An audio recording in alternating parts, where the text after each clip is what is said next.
Hello, in this video I'm going to show you how to document your quality management system.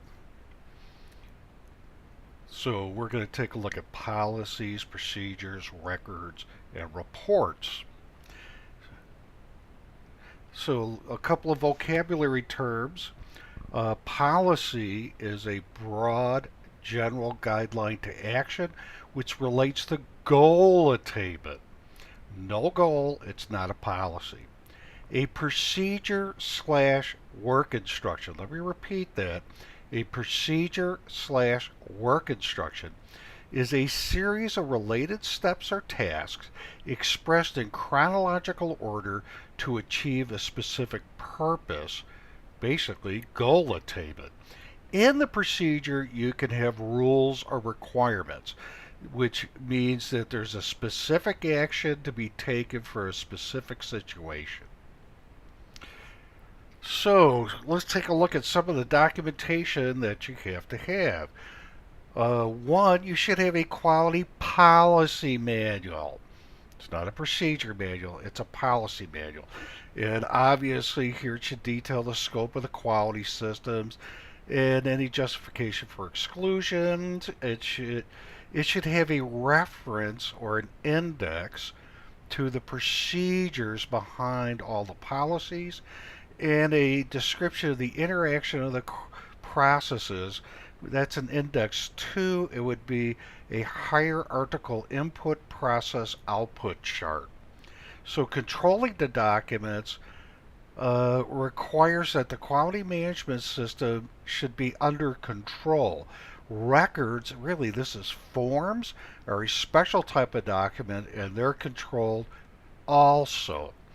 So a document procedures are established to define controls needed. And notice it just lays out somewhere in the procedure. We should see how we approve the documents before we use them, review and update as necessary, and reapprove the documents, ensure that changes and revision status of documents are identified. Now notice nowhere in here, this comes from the ISO standard, does it say we have to have control numbers. It doesn't give an outline of what a policy or procedure is. The place we go to for that is really business communications. We want to ensure that the documents are legible. Nowadays, everything's done online, and I'll show you an example of that towards the end of this video. Now, external documents such as the ISO standard, ANSI standards, we have to control their distribution. Now notice it says external origin. They're identified and distribution controlled. Okay, so we don't use traditional blueprint control on administrative documents, and that's what we're talking about here.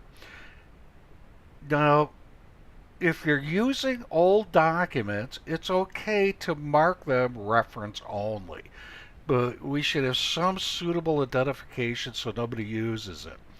And that's only for obsolete documents. Why would you put reference only on an approved document? That doesn't make any sense. So the first step in establishing company policies is identify the customer, how customer buys and how the customer can be reached. Second, top management must determine customer needs. Top management should determine what the present and future business should be. And the next step is to establish organizational responsibility, accountability, authority, and resources. So you have to determine the major activities of the company, the sub-activities under these activities, who's assigned as primary and alternate to these activities, and what resources are needed. That means how many people, how much equipment, so on and so forth. Policies exist at all levels of the organization. A typical organization has policies that relate to everybody in the company. A general outline in writing a policy statement is you describe the activity like sales, customer service, identify the objective, define the department responsible, customer service, identify the associated procedure, and state the policy. In most cases, these policy statements are grouped together into a manual, a quality policy manual. This manual is typically assigned a control number for reference, dated, and approved by senior management. Procedures, on the other hand, and rules are defined in a step-by-step fashion, the methods through which policies are achieved. They outline the manner in which a reoccurring activity must be accomplished. A procedure should allow for flexibility and deviation. Rules require that specific actions be taken with respect to given situations. Rules leave little doubt concerning what is to be done. They permit no flexibility or deviation. Unlike procedures, rules do not necessarily specify a sequence. A basic outline for a procedure is as follows. We'd like to assign a control number so we can reference it.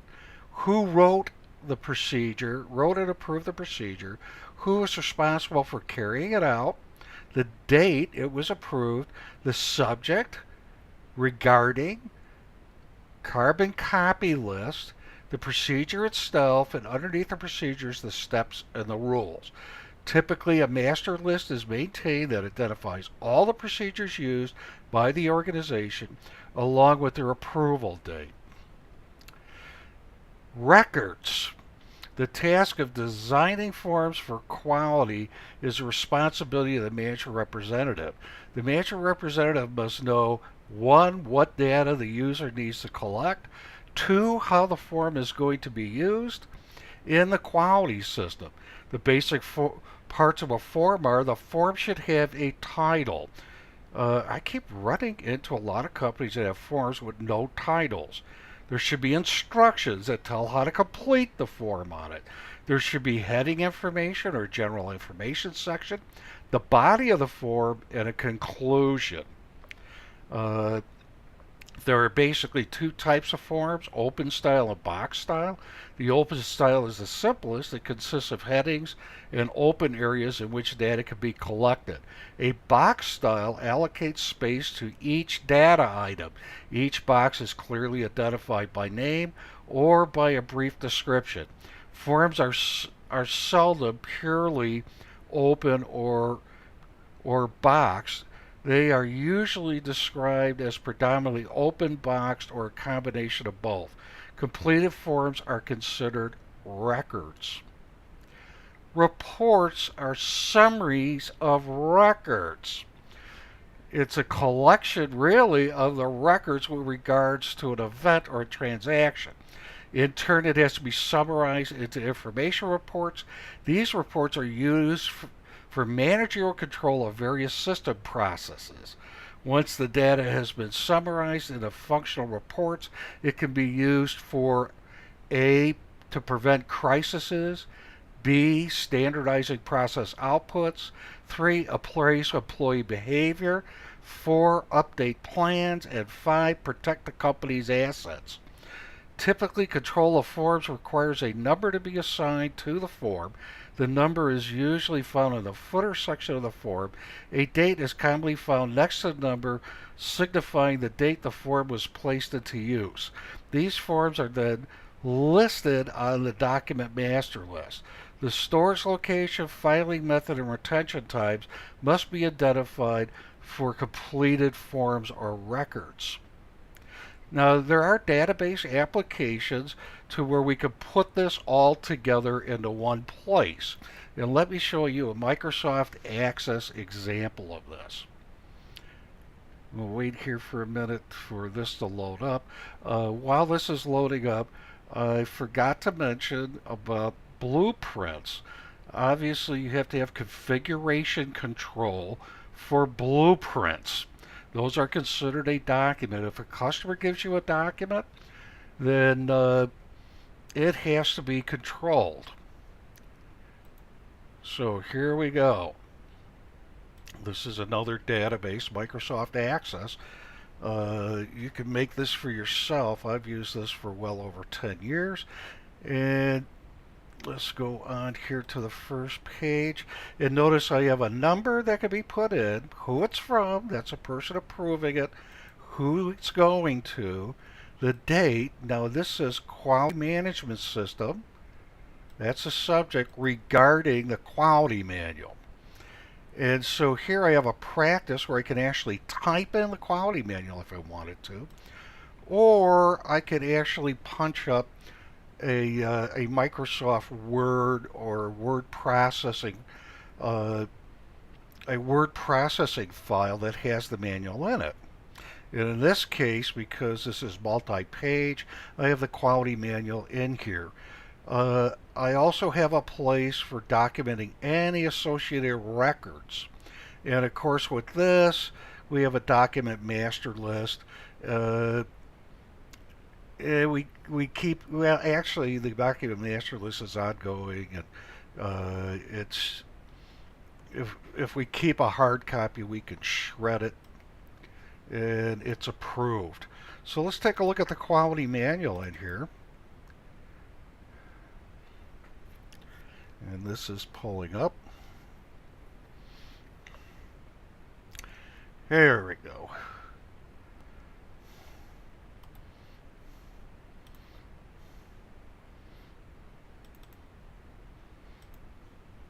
So there's a quality manual in here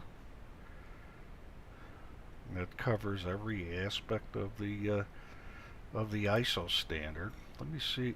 Let me see if I can pull this up in the word processing page.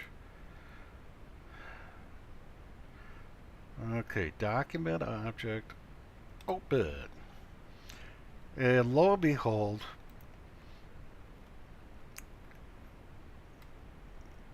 we have the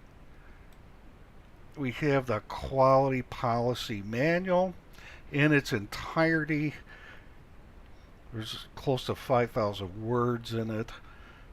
So we'll close this out, and as you can see, we can go over and over and over that.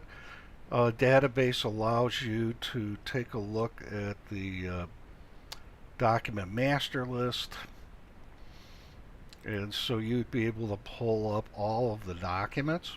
And so I encourage you to create your own database so that you can capture all of this, so you have it all in one place. And where can I go to get additional information? You could go to get the Quality Management book by Lulu Press, or you could find it in Quality Management Theory and Application. And that concludes the video. I hope you found this informative, and you have a great day.